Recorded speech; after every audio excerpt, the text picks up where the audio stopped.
स्वीकार कर लिए या बौद्ध धर्म को स्वीकार कर लिए तो बाबा साहब एकदम स्पष्ट उसमें कहते थे कि हम सबके पूर्वजों का धर्म रहा है, इसलिए जो है हमने इसको स्वीकार किया, हमारा प्राचीन धर्म है इसलिए हमने स्वीकार किया।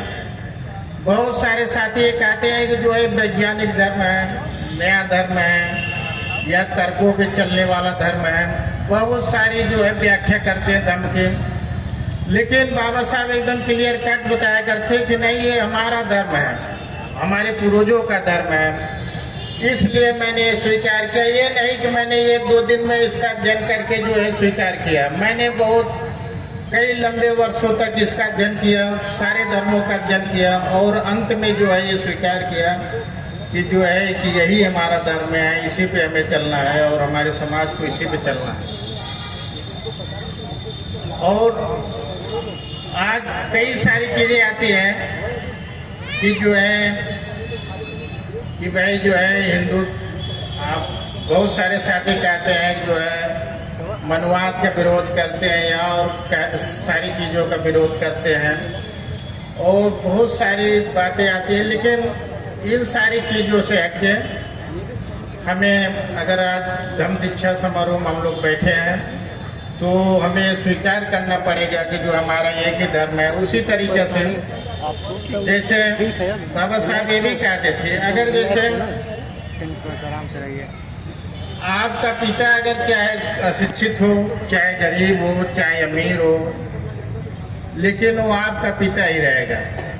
किसी का पिता चाहे आईएएस हो, चाहे बड़े बड़े पद पे हो, अगर जो है ये नहीं कि जो हम अपने पिता की जगह दूसरे जो बहुत पढ़ा लिखा आदमी है उसको अपने पिता कहने लगेंगे। आप बीच बीच में देखते होंगे हमारे जो भाई हैं अभी नहीं जान पाए हैं, धीरे धीरे जान रहे हैं, अन्य धर्मों में जाते हैं उनका तिरस्कार होता है, कहीं पिटाई होती है, गाली गलौज होती है, तो दूसरे के यहाँ आपको कभी सम्मान नहीं मिलेगा। चाहे किसी धर्म में जाएंगे आप, अगर सम्मान मिलेगा नहीं मिल पाएगा। और यही नहीं, बाबा साहब जब भारत पाकिस्तान का बंटवारा हुआ उस समय भी अपने लोगों से कहा करते थे कि देखिए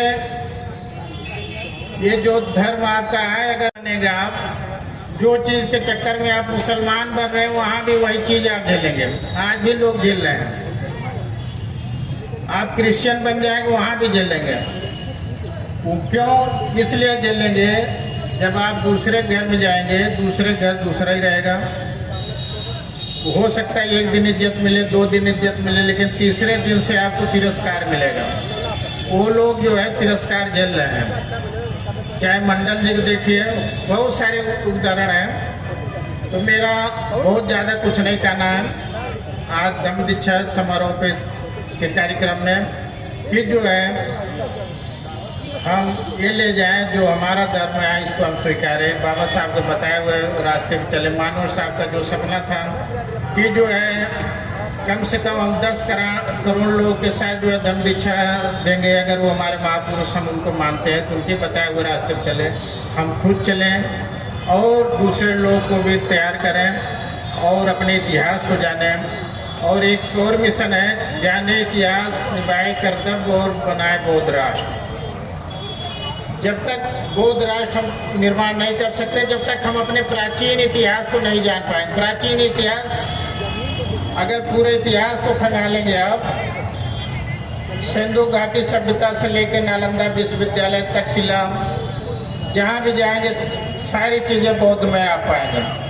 अन्य बौद्धों को तथा सम्यक संबुद्ध को, इन सबको देखेंगे तो अपने इतिहास को जानना है हमें। अपने वही कोई नया मार्ग नहीं, जो हमारे पूर्वजों का मार्ग रहा है वही अब हम लोग बहुत दिनों तक नहीं जान पाए। जब से हम जाने हैं तब से ही सही, तब से ही इस मार्ग पर चलना है और बाबा साहब के बताए हुए मार्ग पर चलना है। इन्हीं चंद शब्दों के साथ मैं अपनी बातों को विराम देता हूँ।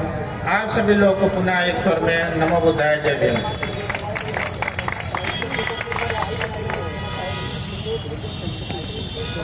बहुत आभार परम आदरणीय